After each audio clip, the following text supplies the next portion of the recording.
When college applications opened, my entire family gathered around my younger twin sister, Madison. My brother Tyler pointed at the university list and smiled. Of course you're going to Crestview University. You'll be my little sister on campus. I'll take care of you. My childhood friend Brandon immediately pushed another application brochure toward her. Forget Crestview. Come to Kingston with me. We can spend another 4 years together. Mom and Dad nodded happily. Arlington is perfect. You'll have your brother and Brandon looking after you. Everyone was making plans for Madison's future. Everyone, except me. They only remembered I was applying too when there were 30 minutes left before the deadline. My father glanced at my application. Your score isn't as good as Maddie's. Just choose any school nearby. My brother didn't even look at me. That way we can all stay in the same city. Brandon sighed impatiently. Don't waste time again, Ashley. You always forget things. I looked down at my application screen and smiled bitterly because they had no idea. I wasn't the failure they thought I was. My SAT score was 1,560. Higher than Madison's. Higher than almost everyone in my school. But nobody ever asked about my score. Because after the exam, Madison walked out crying. I think I failed. What if I ruined everything? Immediately, everyone surrounded her. Mom hugged her, Dad comforted her. Tyler promised he would work hard to support her. Brandon told her, Maddie, don't worry. Even if you did badly, you'll still do better than Ashley. They never cared that I had finally caught up. In their eyes, I was always the ordinary daughter. The quiet one, the obedient one. The one who should give everything to Madison. When we were children, Madison was always the princess in our games. Tyler was the knight who protected her. Brandon was the prince who saved her, and I was always the villain nobody wanted. For 18 years, I accepted it. I gave Madison my favorite toys. I gave her the bigger bedroom. I gave her the things I wanted. Because whenever I sacrificed something, my parents would smile and say, Ashley is such a good sister.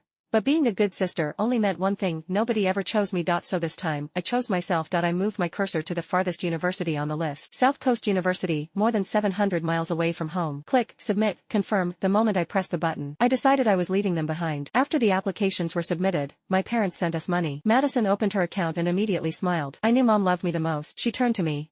How much did Dad send you? I looked at my phone. $200. She laughed softly. That's probably because Mom and Dad worry you'll waste money. Then she showed me her account. $20,000. Mom touched her hair lovingly. That's your reward for getting a good score. Then she looked at me. But your score was only in the 1300s. Don't get too proud. College isn't a place where you can be lazy. I said nothing, because I was already tired of explaining myself. Then Tyler walked over with 2 gifts. One pink box, one gray box. The pink box was for Madison. Inside was the newest laptop worth thousands of dollars. The gray box was mine. An old e-reader. Brandon looked surprised. You spent your whole internship salary on Maddie's laptop. Tyler smiled. She's my little sister. Of course she deserves the best. I looked at him. I was his sister too, but somehow, I was never the one worth protecting. That night, I asked Mom one simple question. Can we have spicy food sometime? She froze, then frowned. Why are you still so difficult? Maddie never complains like this. I finally understood. Madison wasn't easier to please. She was simply the only one they ever tried to please. The next day, Brandon came over with 2 mango smoothies. One for Madison, one for me. I stared at the cup. Brandon, I'm allergic to mango. He frowned. Are you sure? I told you before. He shook his head.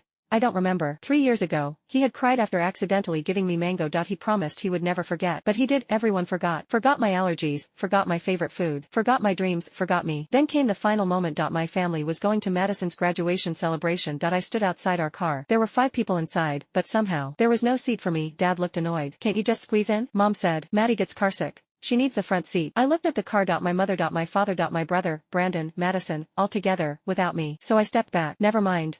Dad drove away, leaving me alone under the burning summer sun. That evening, I returned home and opened my savings box. There was only $32 left. My money was gone. Then Madison walked into my room. She lifted her wrist proudly. Pretty bracelet, right? $5,500.